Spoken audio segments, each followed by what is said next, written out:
Aladdin's Story Part 2. Aladdin showed the African magician the house and carried the 2 pieces of gold to his mother, who went out and bought provisions, and, considering she wanted various utensils, borrowed them of her neighbors. She spent the whole day preparing the supper, and at night, when it was ready, said to her son, "Perhaps the stranger knows not how to find our house, go and bring him if you meet with him."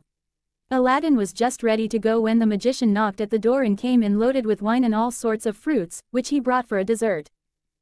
After he had given what he brought into Aladdin's hands, he saluted his mother, and desired her to show him the place where his brother Mustafa used to sit on the sofa, and when she had done so, he fell down and kissed it several times, crying out, with tears in his eyes, "My poor brother! How unhappy am I, not to have come soon enough to give you one last embrace." Aladdin's mother desired him to sit down in the same place, but he declined. "No," said he, "I shall not do that. But give me leave to sit opposite to it, that, although I see not the master of a family so dear to me, I may at least behold the place where he used to sit." When the magician had made the choice of a place and sat down, he began to enter into discourse with Aladdin's mother. "My good sister," said he, "do not be surprised at your never having seen me all the time you have been married to my brother Mustafa of happy memory. I have been 40 years absent from this country, which is my native place, as well as my late brother's, and during that time have traveled into the Indies, Persia, Arabia, Syria, and Egypt, and afterward crossed over into Africa, where I took up my abode.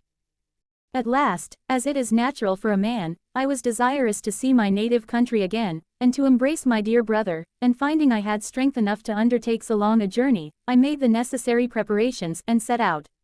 Nothing ever afflicted me so much as hearing of my brother's death. But God is praised for all things.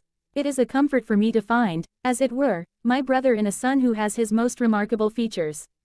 The African magician, perceiving that the widow wept at the remembrance of her husband, changed the conversation, and turning toward her son, asked him, "What business do you follow? Are you of any trade?"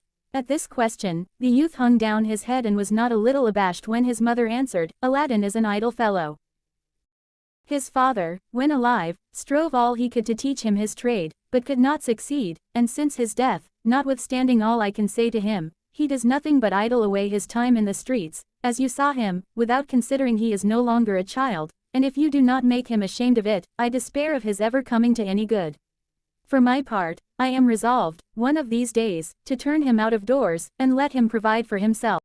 After these words, Aladdin's mother burst into tears, and the magician said, "This is not well, nephew, you must think of helping yourself, and getting your livelihood. There are many sorts of trades. Perhaps you do not like your father's, and would prefer another. I will endeavor to help you. If you have no mind to learn any handicraft, I will take a shop for you, furnish it with all sorts of fine stuff and linens, and then with the money you make of them you can lay in fresh goods, and live in an honorable way. Tell me freely what you think of my proposal, you shall always find me ready to keep my word." This plan suited Aladdin, who hated work. He told the magician he had a greater inclination to that business than to any other, and that he should be much obliged to him for his kindness. "Well, then," said the African magician, "I will carry you with me tomorrow, clothe you as handsomely as the best merchants in the city, and afterward we will open a shop as I mentioned." The widow, after High's promises of kindness to her son, no longer doubted that the magician was her husband's brother. She thanked him for his good intentions, and after having exhorted Aladdin to render himself worthy of his uncle's favor, served up supper, at which they talked of several indifferent matters, and then the magician took his leave and retired. He came again the next day, as he had promised, and took Aladdin with him to a merchant, who sold all sorts of clothes for different ages and ranks ready-made, and a variety of fine stuff, and bade Aladdin choose those he preferred, which he paid for.